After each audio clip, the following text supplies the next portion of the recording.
Okay, wait. I need to process what Capcom's just showed us. Leon Kennedy, the guy who survived 6 games of Bioterror, just parried a chainsaw zombie mid-swing and stole the weapon. That's not just action, that's confidence, that's evolution. But then Grace, this FBI analyst nobody knew 6 weeks ago, harvests zombie blood, crafts a biohazard injector, and watches a zombie self-destruct from the inside. 2 characters, 2 games, 1 story. This isn't just RE9, this is Capcom betting it all. And if this showcase is any indication, they're winning. Capcom's 12-minute showcase hit yesterday. 200 views already, trending worldwide. Resident Evil Requiem drops February the 27th on PS5, Xbox Series and PC with ray tracing. Oh, and let's not forget Nintendo Switch 2 on day 1. There's no last gen ports, no demo, and fans are furious, but pre-orders are live. Here's why this matters. This is the first mainline RE game with true dual protagonists in the same story. Not alternate campaigns, seamless character swaps, action, horror, shared progression. Capcom's betting hard. Let's see if they stick the landing. First up, Leon Kennedy, the comeback nobody expected. But how is he different? So Leon's 51, he's supposed to be retired, but Capcom's decided retirement is for cowards. This Leon, he's RE4's action foundation on steroids. You see, picture this scenario: outbreak zones, infected civilians, zombie chefs, janitors, normal people turn weapons. Leon walks in with one tool, a hatchet. But here's the genius: you sharpen it on anything: walls, fire, broken bottles, building durability. Each hit counts. You miss your parry window, you take damage. Time it right, countered chop, limbs separate, zombies drop, literally, and Leon executes. Head stomp, throat slit, finishing moves RE4 would envy. And this is where it goes stupid. Zombies carry weapons. You parry a chainsaw swing, you can yank the chainsaw mid-combo and rev it back on them. Grab a handgun off a dead cop, snatch a flamethrower from a cultist. Everything is tradable, the system is fluid. Body part targeting, full limb disable system. Blow an arm, the zombie crawls. You can step on it to finish or ignore it. Inventories are a attaché case like RE4 and RE8. Finite slots force decisions. And camera, you toggle between FPS and TPS per character. Leon's TPS for mobility, FPS for sniper control. It's your call. And the tone, post RE6 bioterror hunting. Leon's collecting, get this, antique coins. Easter eggs hint at a bigger mystery.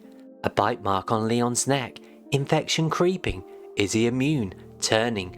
The showcase cuts right when it gets good. Fans are spiraling in Discord. For Leon's power fantasy, switch to Grace. And suddenly, you're terrified. Grace Ashcroft, FBI analyst, not agent, analyst. She processes data, not threats. And her sections, it's RE2, RE7 Dread cranked to 11. The setting, Road Hill Chronic Care Centre, post-outbreak, claustrophobic, dimly lit corridors, limited resources.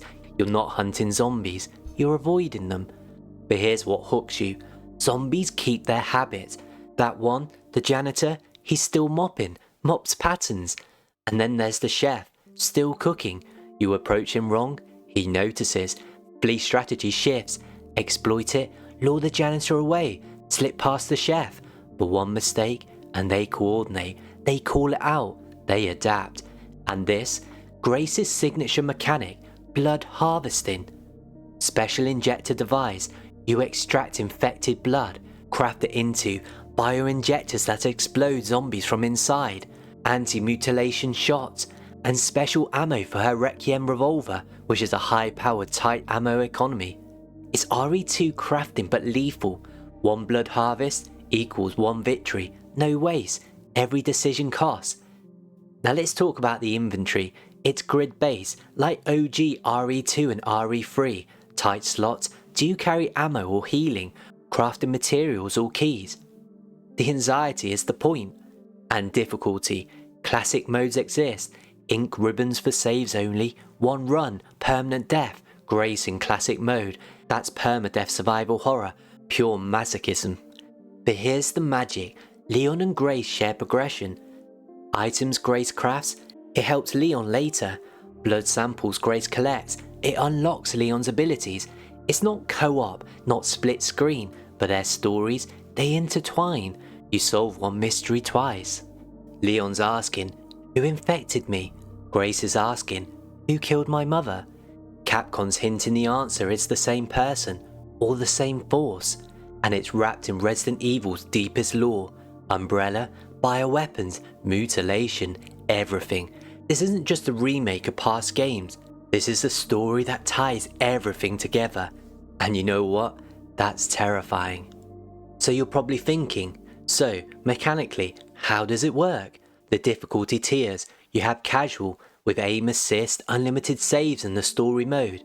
Then you've got standard, it's balanced, it's recommended for a first play. And then you've got classic, ink ribbons, permadeath for grace, and nightmare fuel.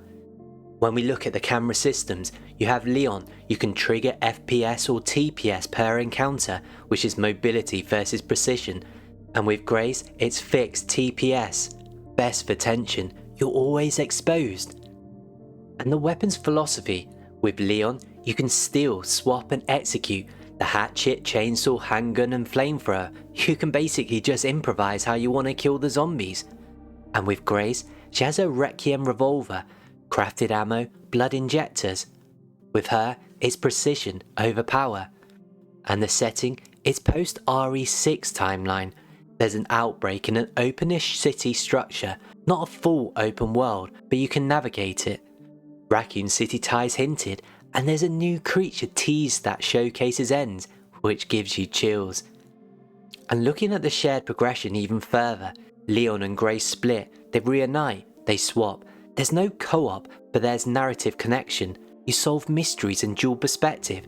Different clues, they unlock different cutscenes. You see, Capcom's treating this like the remake, a full production. This isn't a side game, this isn't a spin-off. 4 million wishlist editions per showcase. Over 200,000 YouTube views in less than 24 hours. Twitter is exploding. Zombies with jobs? Genius. Grace horror equals GOAT. Leon at 51, still high kicking like 25. And community unified. This is peak Resident Evil. Yeah, no demo salt does exist. Fans wanted to play it before launch. Capcom, they basically refused. But the hype is overcoming the anger. That's a signal. This game is ready, and Capcom knows it. And if this game wasn't enough, Capcom's going all in on the ecosystem. Deluxe edition with early access, art book, OST, and figurines, Leon and Grace. 1/6 scale statues, releasing in full 26 with the collectible grade. Hamilton watches, limited 2K units, Leon and Grace designs, £2,000 each. Yeah, people are actually buying that. And RE 30th anniversary concerts, Europe, Japan, US in December 26, live bands, OST remixes and baby metal vibes.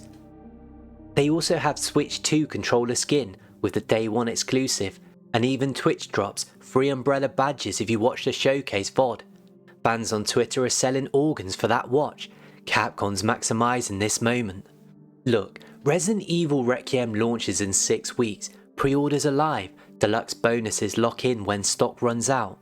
This game has everything: Leon's redemption arc, Grace's revenge story, horror action fusion, and shared mythology, permadeath's premutations, and a mystery that ties the entire franchise together.